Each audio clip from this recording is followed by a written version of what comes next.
Hallo zusammen und herzlich willkommen zu einem weiteren Lego Technik Review. Das mal vom Stunt Truck 42059. Der hat 142 Teile, ist aus 2017, ist 7 Plus, man kann ihn aufziehen, also Pullback.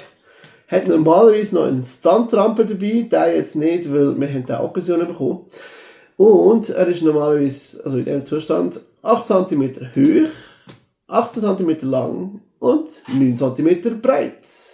Man hat 25 bis 60 Minuten, um das zu bauen, und das wirklich Spezielle an diesem Modell ist der eine Stein. Der steht nämlich drauf, von 1977 bis 2017. 40 Jahre Lego Technik. Genau, das war das kurze Review auch schon gesehen. Ich hoffe, euch hat es gefallen. Wenn ja, bitte lasst ein Like da oder einen Kommentar. Schickt das an Kollegen und Freunde und schaut bitte das nächste Video. Danke vielmals und bis nächstes Mal. Ciao zusammen!